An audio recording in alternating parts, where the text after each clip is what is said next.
vamos a iniciar nuestro servicio de esta mañana, confiando como oraba al principio nuestra hermana Vianney, que su palabra sea como una espada, que sea viva y eficaz, que penetre y divida nuestro corazón y saque a luz lo que nuestro corazón necesita para ser transformado, ser moldeado, ser semejante cada día al carácter de Cristo nuestro Señor. Recuerden que faltando 10 para las 10 de la mañana se lee un texto. Hoy leíamos Deuteronomio 8 y ese es el texto que guía la liturgia. Cada persona que usted ve salir aquí al frente se va basando en ese texto. Así que si usted no llega 10 minutos antes del servicio, ya se ha perdido parte de meditar un tiempo antes en la palabra de Dios, previo a iniciar la enseñanza o el tiempo más bien de adoración. Así que le animo a que pueda llegar 10 minutos antes para que nos acompañe desde ese momento en el desarrollo de lo que es el culto o el servicio dominical. Hermanos, venimos hablando de una serie de predicaciones basadas en la carta del apóstol Santiago a aquellos hermanos que estaban dispersos por diferentes lugares fuera de Israel debido a la presión, a la persecución y a las amenazas del gobierno o el imperio romano. Hay unos aspectos que él trata porque el propósito de estas cartas, lo mismo que de cartas de otros apóstoles, era cuidar a la iglesia de todo lo que podía irse introduciendo en ella y corromper el evangelio que se les había enseñado, que se les había transmitido. Y hoy vamos a ver uno de esos aspectos que Santiago consideró bastante peligrosos y que había que frenar tajantemente a través de una carta, y gloria a Dios que esa carta ha permanecido hasta el día de hoy, que la iglesia de Cristo 2000 años después se sigue alimentando de su palabra, de estas enseñanzas que fueron dadas a esta iglesia, previniendo de que se desviaran del camino. Así que, hermanos, para recordarles a los que no han estado últimamente, la serie de predicaciones se llama El Evangelio en tiempo de Temu. ¿Ha escuchado hablar de Temu? Una app para hacer compras. Team Up, Price Down. Todos juntos podemos bajar precios. Y el eslogan de Temu es: compra como millonario. Pero yo le he agregado otro a su frase, espero que Temu lo ponga: compra como millonario aunque estés en bancarrota espiritual, porque eso se puede hacer. Nuestro Señor Jesucristo, el Hijo de Dios, dijo: ¿de qué le sirve al hombre ganar el mundo entero si pierde su alma? Y piense ahí, ¿qué significará ganar el mundo entero? ¿Podrá un ser humano alcanzar o obtener lo que este mundo ofrece? Y sigue preguntando Jesús: ¿hay algo que valga más que su alma?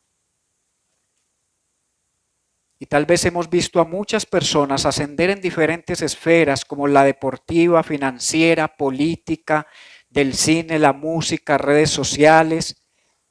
Alcanzan la cima, logran renombre, pero luego algunos caen sin que nadie pueda evitarlo.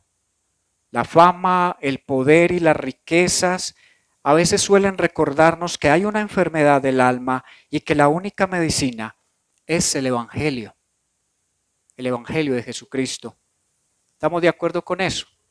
Así que, hermanos, vaya al segundo capítulo de esta carta, de Santiago. Les había dicho, está entre Hebreos y la primera carta del apóstol Pedro. Se va a proyectar también, así que sígame por favor en la lectura. Y piense cuántas veces repite Santiago la palabra hermanos. Hermanos míos, no tengan su fe en nuestro glorioso Señor Jesucristo con una actitud de favoritismo. Porque si en su congregación entra un hombre con anillo de oro y vestido de ropa lujosa, y también entra un pobre con ropa sucia, y dan atención especial al que lleva la ropa lujosa y dicen, siéntese aquí en un lugar, en un buen lugar, y al pobre dicen, tú estate allí de pie o siéntate junto a mi estrado, ¿acaso no han hecho distinciones entre ustedes mismos y han venido a ser jueces con malos pensamientos? Hermanos míos, amados, escuchen, ¿no escogió Dios a los pobres de este mundo para ser ricos en fe y herederos del reino que Él prometió a los que le aman? Pero ustedes han despreciado al pobre. ¿No son los ricos los que los oprimen y personalmente los arrastran hasta los tribunales? ¿No blasfeman ellos el buen nombre por el cual ustedes han sido llamados? Si en verdad ustedes cumplen la ley real conforme a la Escritura, amarás a tu prójimo como a ti mismo, hacen bien. Pero si muestran favoritismos, cometen pecado y son hallados culpables por la ley como transgresores. Porque cualquiera que guarda toda la ley pero falla en un punto se ha hecho culpable de todos. Pues el que dijo no cometas adulterio también dijo no mates. Ahora bien, si tú no cometes adulterio pero matas, te has convertido en un transgresor de la ley. Así hablen ustedes y así procedan como los que han de ser juzgados por la ley de la libertad. Porque el juicio será sin misericordia para el que no ha mostrado misericordia. La misericordia triunfa sobre el juicio. ¿De qué sirve, hermanos míos, si alguien dice que tiene fe pero no tiene obras? ¿Acaso puede esa fe salvarlo? Si un hermano o una hermana no tienen ropa y carecen del sustento diario y uno de ustedes les dice, vayan en paz, caliéntense y sáciense, pero no les dan lo necesario para su cuerpo, ¿de qué sirve? Así también la fe por sí misma, si no tiene obras, está muerta. Pero alguien dirá, tú tienes fe y yo tengo obras. Muéstrame tu fe sin las obras y yo te mostraré mi fe por mis obras. ¿Tú crees que Dios es uno? Haces bien. También los demonios creen y tiemblan. Pero ¿estás dispuesto a admitir, oh hombre vano, que la fe sin obras es estéril? ¿No fue justificado por las obras Abraham, nuestro padre, cuando ofreció a su hijo Isaac sobre el altar? ¿Ya ves que la fe actuaba juntamente con sus obras? Y como resultado de las obras, la fe fue perfeccionada y se cumplió la escritura que dice, y Abraham creyó a Dios y le fue contado por justicia y fue llamado amigo de Dios. Ustedes ven que el hombre es justificado por las obras y no solo por la fe. Y de la misma manera, ¿no fue la ramera Rahab también justificada por las obras cuando recibió a los mensajeros y los envió por otro camino? Porque así como el cuerpo sin el espíritu está muerto, así también la fe sin las obras está muerta. Vamos a pensar un momento en todo lo que ha plasmado o escrito el apóstol Santiago aquí en esta parte o en esta porción de esta carta.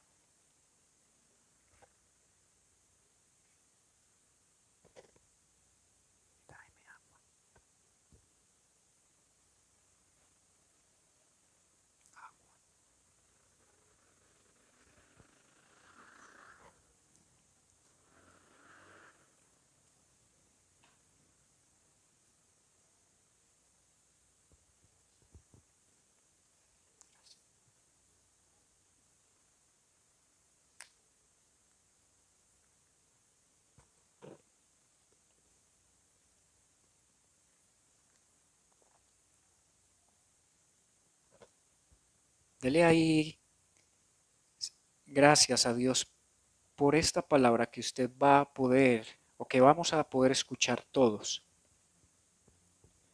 Que seamos obedientes, sumisos a ella. Que el Espíritu Santo ilumine nuestra mente para poder no solo entender, sino vivir. Porque hoy anhelamos más información que lo que queremos obedecer. Queremos aprender a conocer muchas cosas, pero poco en la práctica. Así que sea Dios a través de esta carta ayudándonos a cambiar esa actitud de nuestro corazón. Oramos en el nombre de Cristo. Amén y amén. El título en esta mañana, mis hermanos, entonces es Síntomas de una fe muerta. Y vamos a hablar de los favoritismos, de la falta de amor y de la falta también de obras. Ese favoritismo también tiene el significado de un trato preferencial. El favoritismo es visto como un pecado que mata la fe debido a que se opone a los principios de justicia y amor que Dios nos enseña en su palabra.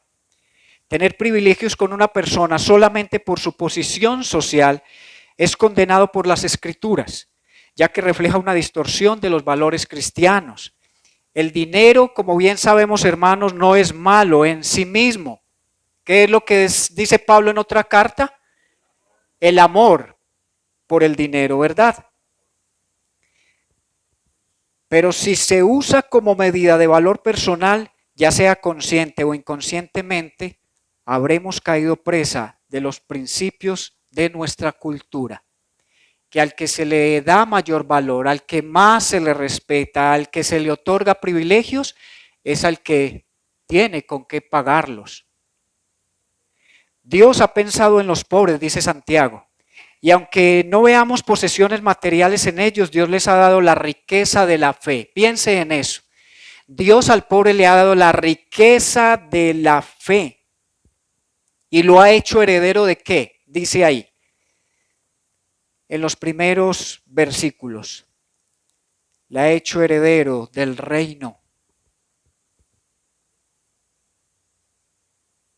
¿No es eso importante para aquel que hasta ahora no ha podido sino sostenerse con, tal vez con un mínimo?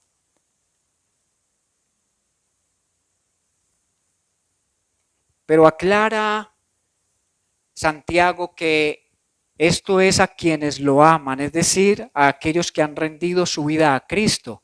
Dios simplemente no le da esto al pobre por ser pobre, porque se habla de una pobreza espiritual, de una disposición del corazón de las personas a venir a Él.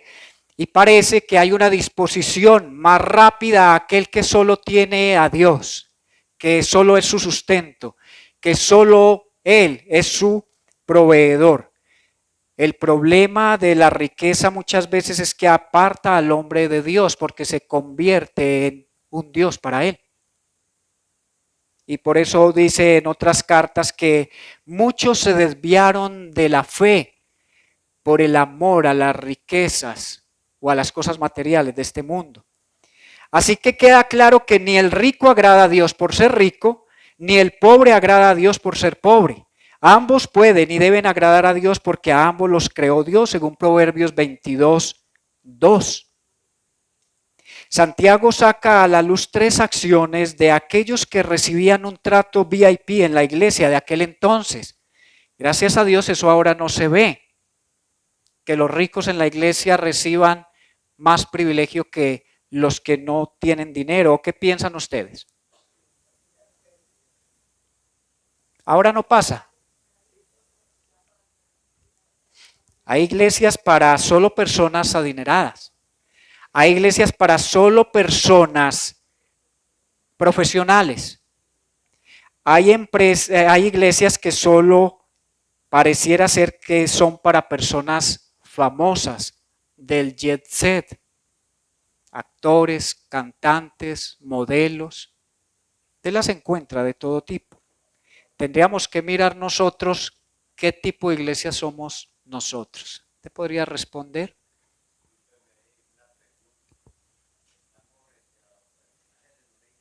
O con personajes en una logia. Eso es lo que voy aquí a contar. Listo, porque es importante a lo que yo les hacía la apreciación.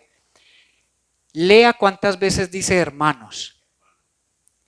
Algunos eruditos bíblicos dicen que tal vez estos ricos estaban fuera de la iglesia y cuando llegaban a la iglesia eran tratados de forma diferente, es decir, como gente VIP.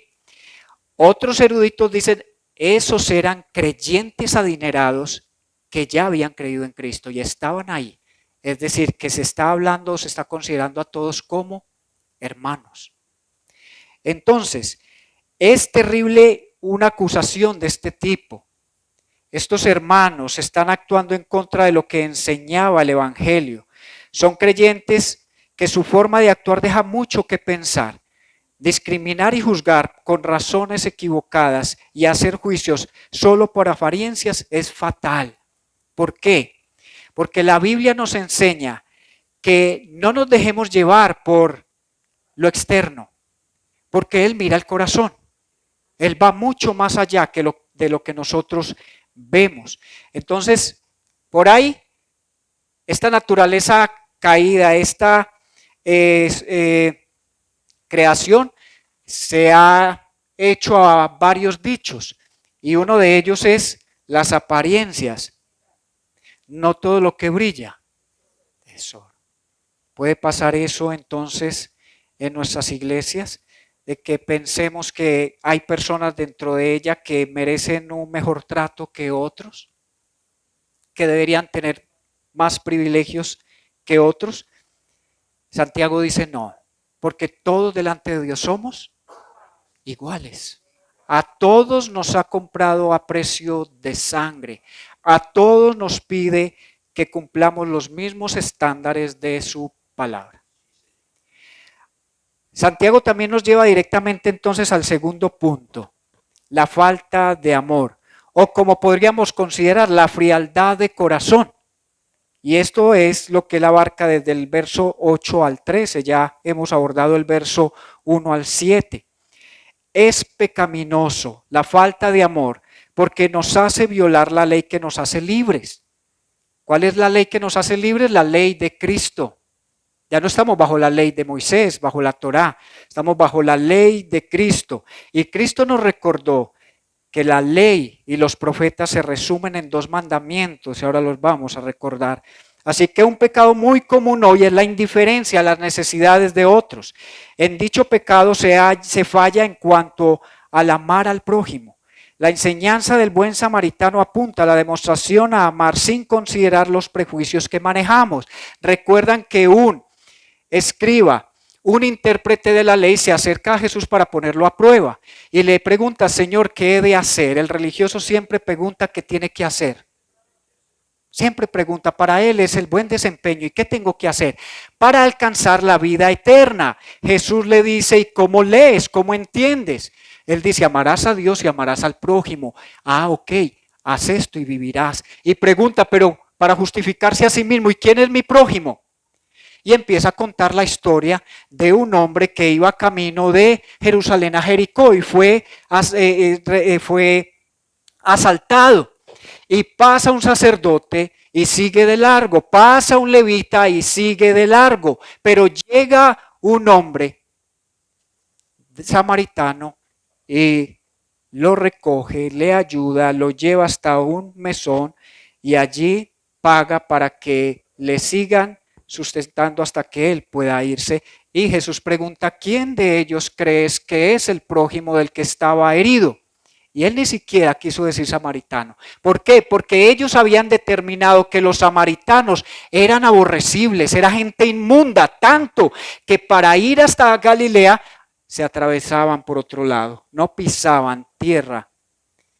Pero Jesús sí se atrevió a ir allá para hablar con una mujer que ya tenía 5 maridos, había tenido 5 matrimonios. También, hermanos, Nos recuerdan estos pasajes que la ambición y el egoísmo son como los espinos que termina ahogando la semilla sembrada en el corazón.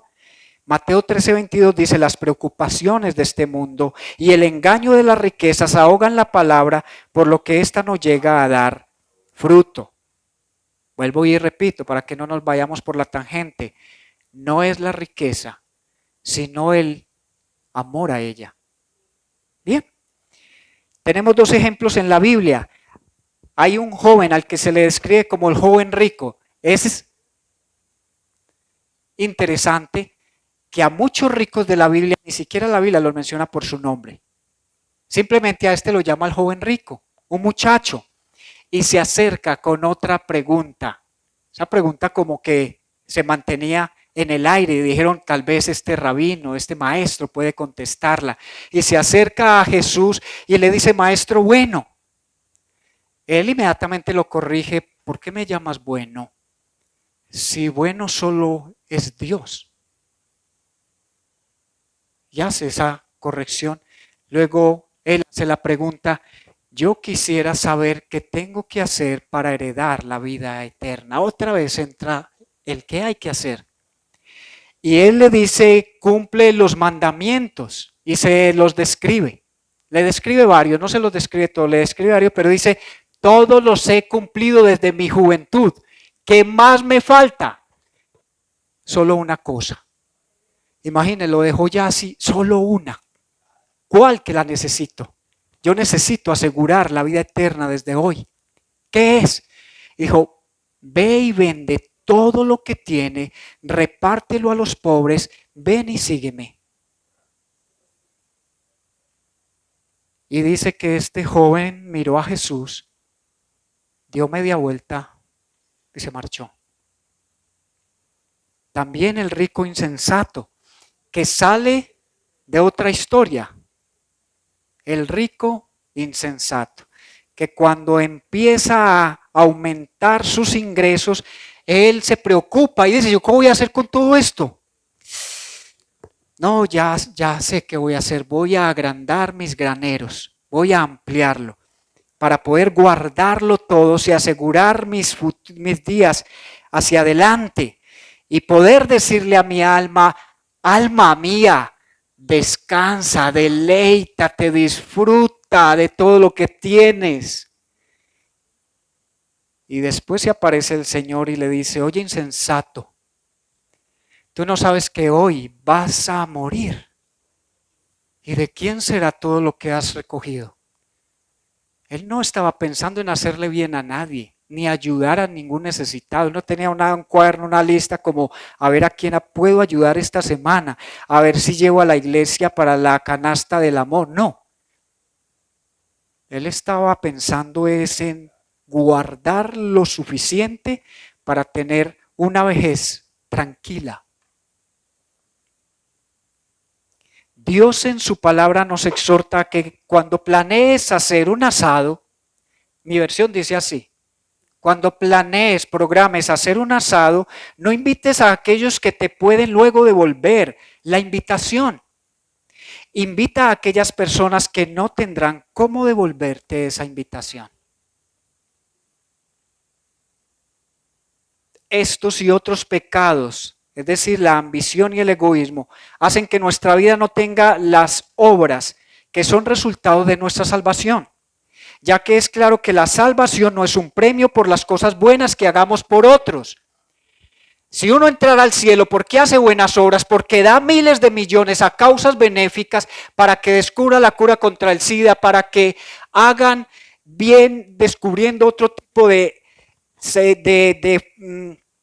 antibióticos o vacunas para frenar ciertas enfermedades o curarlas, pues los ricos ya tendrían el cielo ganado. Y los pobres estarían en desventaja. Si le dicen a uno, usted no le puede donar a esta fundación o a esta entidad unos 1.000 millones. ¿Qué ir al pobre? No, pues ni trabajando toda la vida yo creo que hago 1.000 millones. Y concluimos con el último punto que aborda Santiago y es la falta de obras o una vida improductiva. Y eso lo describe él del 14 al 26, versículos 14 al 26. Si la fe que decimos tener no va acompañada de acciones, viene a ser similar a la fe que tienen. ¿Qué dice Santiago? Si no hay obras en nuestra vida cristiana, en nuestra relación con Dios, dice que esa fe llega al punto de la fe de los demonios. ¿Cómo le parece? Compara la fe de una vida improductiva, sin obras, con la fe que tienen los demonios. Dicen, está bien que tú creas que Dios existe y que es uno. Hasta ahí vas bien, vas igual a los demonios. Porque ellos creen que Dios existe y tiemblan, pero no obedecen. Qué gran problema, ¿no? Eso es lo que los va a atormentar toda la vida, junto a los que sean lanzados al infierno. Haber conocido la palabra, pero nunca haberla puesto por obra, nunca haberla obedecido. La fe debe ir acompañada de buenas obras. ¿Por qué se llaman buenas obras? Porque son producidas por el Espíritu Santo de Dios que habita en cada creyente, con el fin de que nuestro Dios reciba la gloria. Cada cosa que tú hagas en beneficio de una causa o de alguien, siempre recuerda que sea para la gloria de Dios y no para que te hagan allí un pedestal o un nombre. Yo doné este hospital para que me pongan ahí el nombre bien claro. ¿Una qué? Una placa, exacto. Una placa, y no quiero volverme un crítico de eso, pero nosotros debemos siempre anteponer la gloria a Dios que el reconocimiento y el nombre que pretendemos llegar a alcanzar por hacer cosas en el bien, por el bien de otros. Filipenses 1:11, y ya estudiamos esa carta, enseña que estemos llenos del fruto de la salvación, es decir, el carácter justo que Jesucristo produce en nuestra vida, porque esto traerá mucha gloria y alabanza para Dios. Si Dios te da la oportunidad de hacer riquezas, de hacer empresas, de qué sé yo, tener 5 empleados o tener 200 o 500, siempre piensa, como dice Deuteronomio 8, Dios te dio el poder para hacer esas riquezas y que las uses para el bien de otros y para la extensión del reino. Cerrando este tema que viene tratando Santiago, se remite al Antiguo Testamento para darnos ejemplo de algunas acciones de fe que algunos personajes de la Biblia realizaron. Y con ese término quisiera encerrar el capítulo 1 y el capítulo 2, acciones de fe. Porque en el capítulo 3 vamos a cambiar como el giro, porque va a empezar Santiago a hablar de la lengua. No se pierda esa predicación. La necesitamos urgente. Abraham, quien había salido de un contexto pagano, pasó a ser el padre de la fe. No obstante, dice Santiago en su carta que esa fe fue acompañada de una acción. ¿Cuál fue la acción? Dios le dice a Abraham que lo va a bendecir, que va a multiplicar a su descendencia como la arena del mar, que si puede ser contada, él podrá contar a su descendencia. Y él dice, sí, yo creo. Dice, entonces deja toda tu familia y empieza a caminar a la tierra que yo te voy a mostrar. Y él salió caminando. Pero no se imaginaba que en todo ese proceso Dios le iba a permitir tener un hijo, al que él amó de una manera. No puedo decir que se le volvió un ídolo, pero lo amó de tal manera que Dios decide ponerle a prueba. Y aunque Dios o la Escritura no demanda sacrificios humanos, Dios no iba a permitir que llegara allí porque Dios no demanda sacrificios humanos. Sí le dice, ofréceme en holocausto o en sacrificio a tu hijo.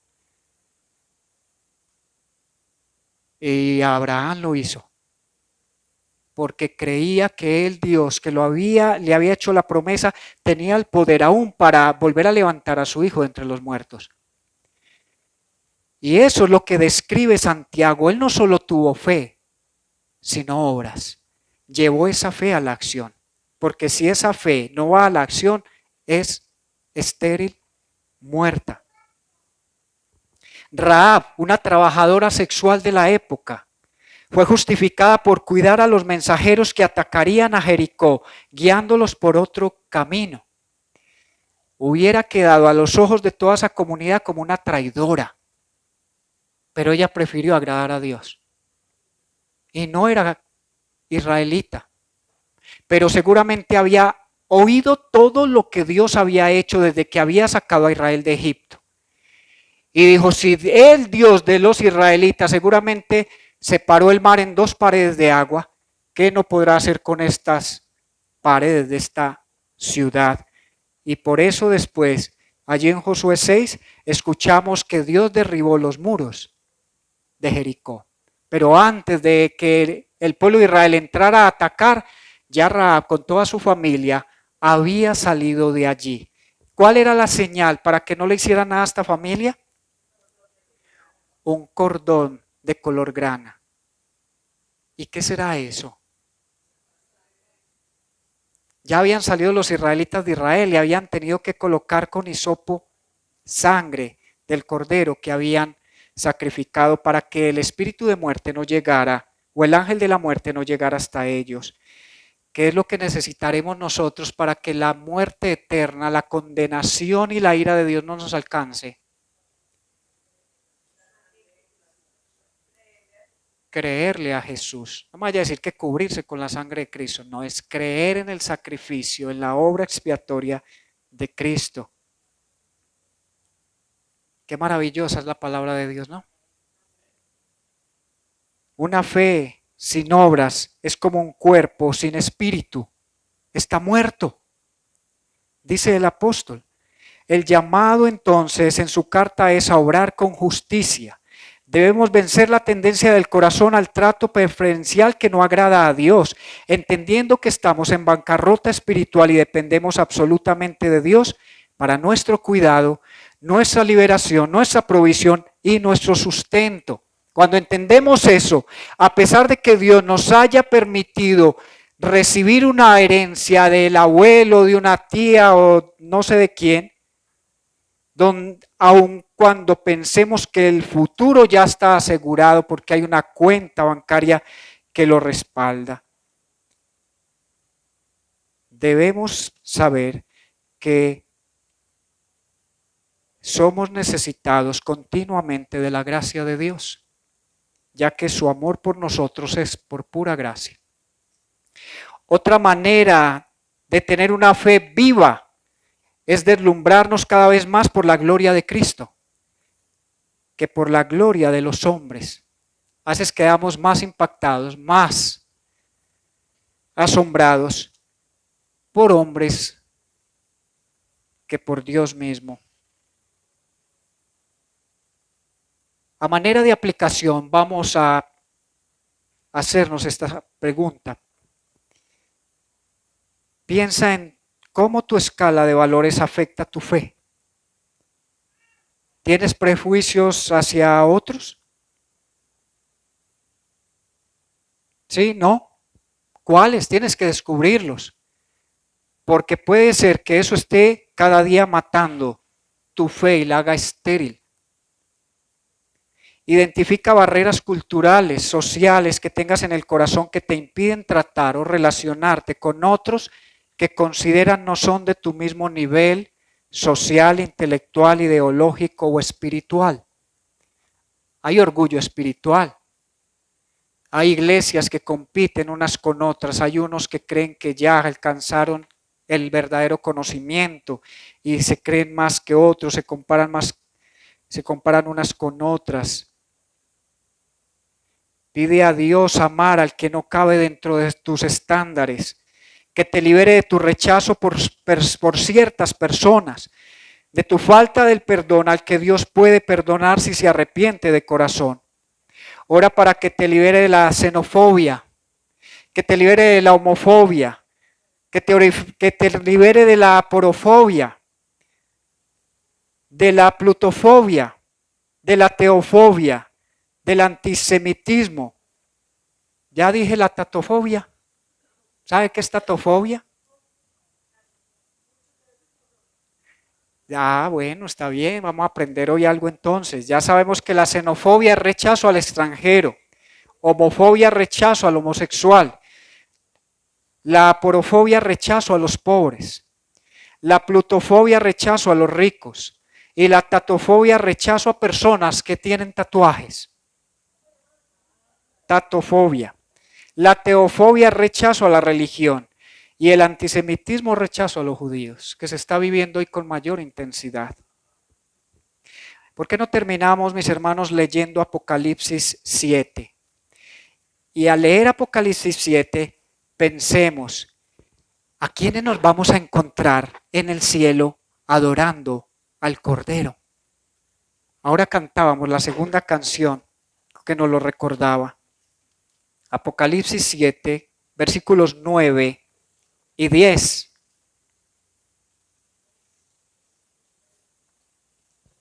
Y habla en esta es la nueva Biblia de las Américas y tiene un título antes de comenzar aquí: los redimidos de todas las naciones. No los de Colombia, los de Israel, los de Estados Unidos, no, los redimidos de todas las naciones.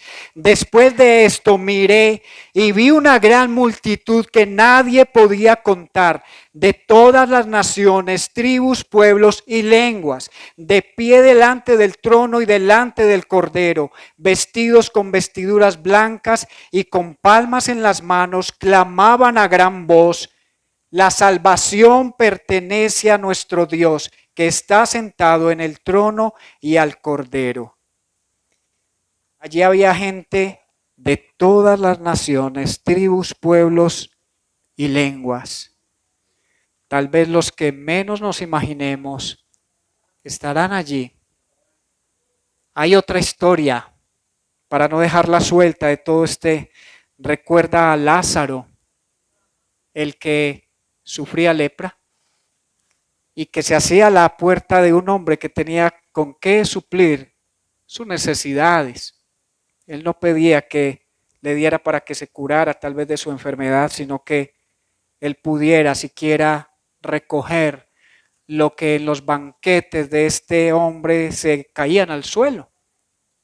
¿No fue esa la fe que expuso la mujer sirofenicia, que sabía que ella no tenía por qué pensar que iba a recibir ayuda de parte de Jesús? Pero le dice a Jesús: aún los perros se alimentan de las sobras de las mesas. Y por esa fe fue que Dios decidió responder a su necesidad. Vamos a cerrar nuestros ojos por un momento y a orar, mis hermanos.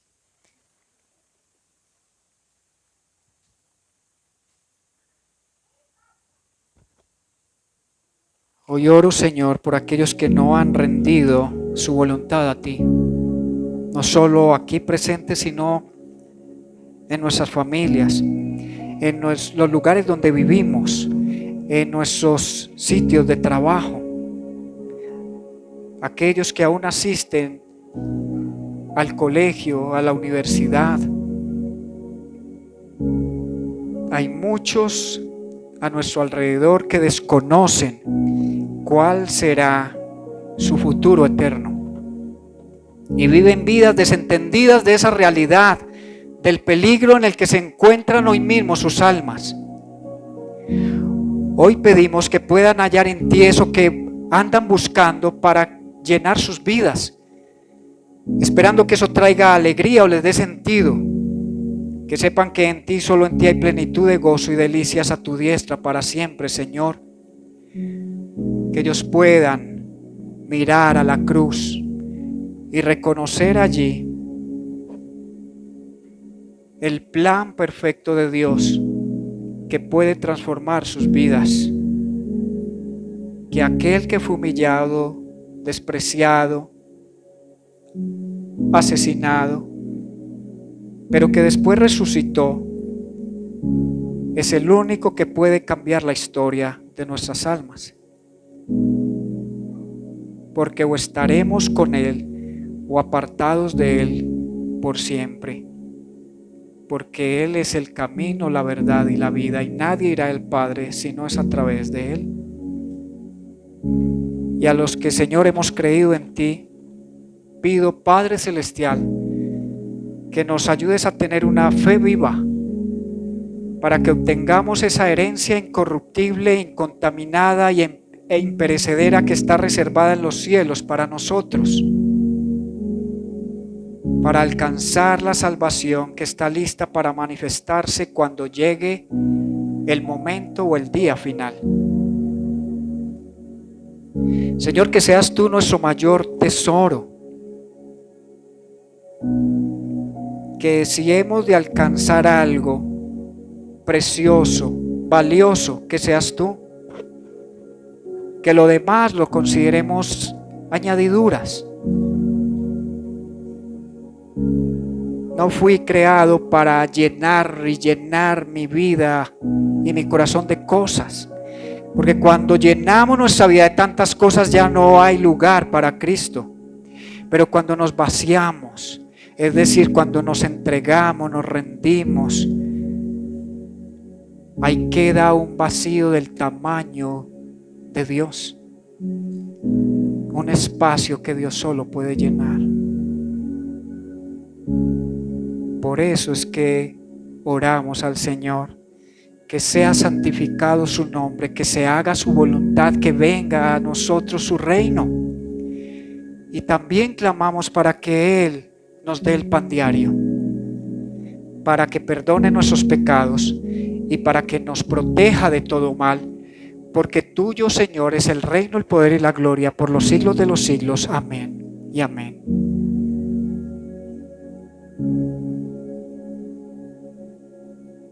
Gracias, Señor, por tu palabra. Amén.